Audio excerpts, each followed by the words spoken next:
In this video, I am gonna teach you how to eliminate 99% of your problems as fast as I can. So, problem number one, procrastination. First thing, and the only way to beat procrastination is to do the hardest thing, the most annoying thing, the thing you're most scared of first. First thing in the morning. If you can get this thing done, if it means a hard phone call, if it means getting that training session in, then do that first. Whatever has the most friction, if you can just eliminate it, you might hate every minute of it, but as soon as it's done, you're gonna feel like $1,000,000. And that is the quickest way to stop procrastination. Whatever you put off is a thing that you must do first. Number two, overthinking. I was making this video and I decided, all right, I need to write stuff down because I was starting to overthink while I was making this video. Oh, how can I do this thing? How can I do this thing? I was trying to be smart by brainstorming in my head as I was making the video. But realistically, if I just made this fucking 5-minute list that I just did, then I would be way ahead of it.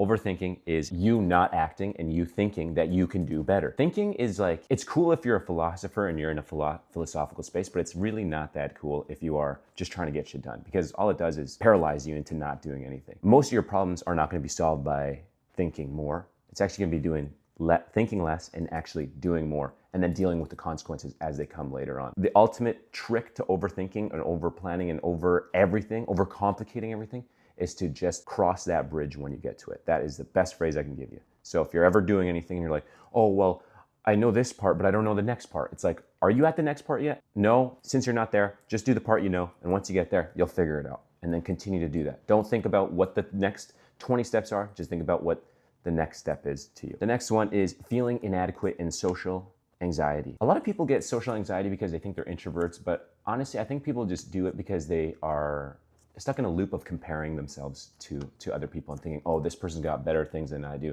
They're better looking, they're making more money. And they just continue to compare themselves and they then try to change themselves so that they become more likable to other people. And if you continue to do this, if you just become some people pleaser, then you will never actually like yourself and other people will never know the authentic you and actually like you for you instead of for the person that you've put on. Okay, so if you can just go out into the world, and I'll just give you a couple tips on just like how to be like less socially anxious. And it's like, first thing is to call somebody that you know on the phone and just like have a fun conversation and banter with them. It could be a family member, a friend, whatever. Just like have like a little, shoot the shit a little bit and be like, hey, I gotta go. And then you go out into the world, you go do stuff, like stand up tall, smile when you pass people and have small conversations. And instead of wondering if you're seeing like an attractive girl or something or a guy on the street, instead of wondering, oh, what is this person going to think of me? Think about what you're going to think of them when you start talking to them. And that'll just get you past the idea that you have to be this person, what the person needs, instead of them being what you need, okay? So don't worry about what other people think of you, which sounds easier and is easier said than done. The next, the fear of failure. Honestly, everybody says they're afraid of failure, but really they're just afraid of like making mistakes and not getting everything done perfectly the first time. And I totally get that. People live their entire lives like this and never get anything done. And that is actually such bullshit. So the sooner you can realize that the more failures you accumulate, the quicker you're gonna get to success, then the faster you're gonna get to success. That's it. You have to fail in order to get to where you wanna go. And I say this analogy all the time, but life is just like 10,000 doors. And in order to find the door that has the result that you want, you have to open and close them. Life is a science experiment. You're gonna fail, you're not gonna get the results that you want immediately, and that's okay. Sometimes you get lucky and maybe it takes 10 doors to get there. Sometimes it takes 1,000. That's okay, but every time one door closes, another one opens. Stress, depression. I have never been clinically assigned that I've been depressed or anything like that. And I mean, I've gone through phases and I've had injuries where I felt that way, where I was like down bad for like 3 to 6 months to a year. And is that depression? I'm not a psychologist. I don't care. I'm not going to diagnose anyone. I'm not going to diagnose myself. But through the hardest times that I've ever been through, I've known that these things can help me. And that is sleeping as best as I can and sleeping when I'm tired, eating healthier foods, not 100% of the time. I'm not just like clean eating all the time, but that's one of them. Prayer, meditation, journaling, and most of all, gratitude. Gratitude is the number one thing because no matter how bad you got it, it could be a lot worse. And if it could be a lot worse, it might get a lot worse. And then if you can just go into the future, if you can just see yourself now and think, wow, I've made it this far. After all the shit I've been through, I have made it here. And you're stronger because of that. And sometimes it's not gonna feel like that. Sometimes you're gonna feel like you regressed. And that is totally normal. But gratitude for your life, for your energy, for the people that are around you. You might feel alone. You might feel just terrible all the time. You might feel sick. You might not have your health.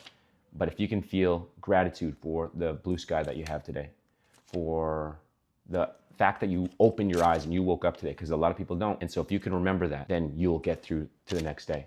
And so long as you keep going, you will get to where you want to go. Everything passes. Depression, anxiety, everything passes. So prayer, meditation, deep breathing, optimism, and gratitude will get you there, okay? Being broke. Honestly, if you can learn to live like a peasant, that will solve 99% of your problems. And if you can learn to live like a peasant, even as you make more money and more money and more money, you are gonna do amazingly well. I think most people could probably save at least 25% of their entire salary, especially even if you got like a family and stuff like that. If you cut down on a bunch of bullshit that we do, subscriptions, I don't wanna see your daily latte or anything like that. I'm not like these guys that are like, if you just like don't buy a coffee every single day, hey, if that brings you happiness, that's totally okay. But if you are really down bad, then you're gonna have to make some sacrifices, right? Most of the population in the entire world makes less than $1 a day. And that means they're eating for $1 a day.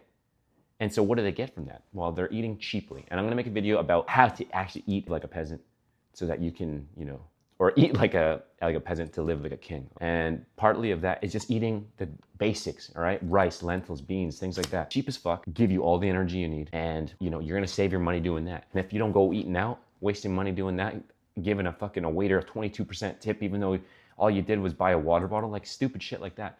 If you save your money that way, then you're gonna get better. And once you get good at that, and once you get like addicted to kind of that, you have to continue to make your income higher and higher. And we can make another video on how to do that. But get any job that you can, get multiple if you need to at the beginning. Have some sort of emergency fund. Once you have that emergency fund, once you learn how to budget and budget consistently to live below your means, then we work on building that money up, okay? The next thing, being ugly. Honestly, if you're ugly, and like most people aren't ugly. Most people, I think, are beautiful. And everybody has their look, everybody has their aesthetic that will work for them. So what can you do if you are ugly? First of all, if you're fat and ugly, lose weight. Losing weight is the easiest way to do it because it just defines your face, it defines your body, and like you'll fit and look better in clothes. And then, if you're lean, then wear clothes that accent the way your body is, okay? So accent your good features. If you got nice arms, accent your arms, legs, ass, whatever it is. Wear clothes that make you and build you up, okay? Eating healthy food, sleeping well, and working out are all ways to get you lean and to make you feel more energetic. And honestly, people that are more energetic, more positive in life are more attractive. You don't have to be physically attractive to be attractive. Some people just have riz, they have the aura, right? Like you don't have to be this like perfect, beautiful looking person. Because like a lot of times like people are like that. They'll be like, oh, this person was so attractive until they opened up their mouth. And then once they open up their mouth, you just realize, this person is not attractive remotely because either they say dumb shit, they're a douchebag, you just cannot relate with them. So being attractive and being not perceived as ugly comes with what you say, what you do. So work on your charisma, work on your mouthpiece is what you call it. And that's basically game, that's ism, that's what it is. So if you can work on that, then you'll never be ugly. You'll never have to worry about your looks.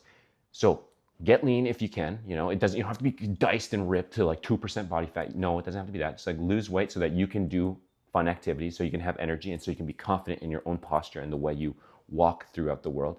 And you will be attractive. You will gain this aura, okay? Worrying about what other people think. I think J. Cole said it in one of his songs, and I think probably Jay-Z said it too. But he said, what you eat don't make me shit, and who you fuck don't make me come. And then I don't remember what he says. Anyways, that's pretty crass, but it's true. It's like, none of that shit matters. What other people do does not matter. You hardly think of other people, and other people 100% do not think about you. Other than like your mom and your dad and like, the people that have taken care of you, nobody cares what you're doing. People have their opinions on what you do, but at the end of the day, they don't know your whole situation. They don't know all your experiences. They don't know anything, man. They see your blind spots that you might, and that's okay. You are the only person that can change you. Other people can't change you. If you're in a relationship and you're like, oh, I can change this person, you're fucked because you can't change anybody. Everyone has to come into things at their own time. Other people, what are they gonna think? What are they gonna say? Like, oh, they're gonna think I'm such a dork, loser, douche. And it's like, you gotta accept it and it's okay. If you're a douche, if you're an asshole, and people don't like you, then maybe fix something on you. But at the end of the day, nobody's gonna be buried with you. Nobody's gonna remember you. So you might as well just have as much fun as possible and live your fucking life. Okay? Tragic events, going through death and stuff like that is the hardest thing in the world. Breaking up with people, tragic events, losing people, hard injuries are all brutal and extremely difficult. If you've gone through them, then you already know. But the only way to get through these is to mourn and to feel exactly what you feel and not be upset with yourself when you're feeling depressed about something that happened that's bad. Okay? You will get over it. It will take time, but you will get over everything that happens. and you can be strong for others and for yourself. Okay? That's my best advice on that. And honestly, the last thing I got here is that you just need to serve others, and you need to stop worrying about, yourself and like being selfish about everything, and that how everything has to be for you. Because if you start to serve others, you will find an actual meaning for your life. And there's nothing better. Because if you're building yourself, if you're on the self-improvement journey and you're getting better and better and better, and all you're doing is worrying about what you get out of things, then you are doing this for the wrong thing. Self-improvement is, yes, to help you build yourself up, but at its core, it's so that you can serve others. It's so that you can help others get to where they want to be faster, so that they can enjoy the fruits of, your labor. That's what we're here for. We're here for others. We are human beings. We're social creatures, and that's what we're put here to do. That's it. If you got more problems than that, I bet all of those could be summed up and thrown in a different way to answer all your things, okay? If you like that video, like, subscribe, whatever. Write down a comment saying like, oh, this is a good video idea, or this is not a good video idea. Stop talking, whatever. I love feedback. Always remember to rep the set. I'll see you in the next one.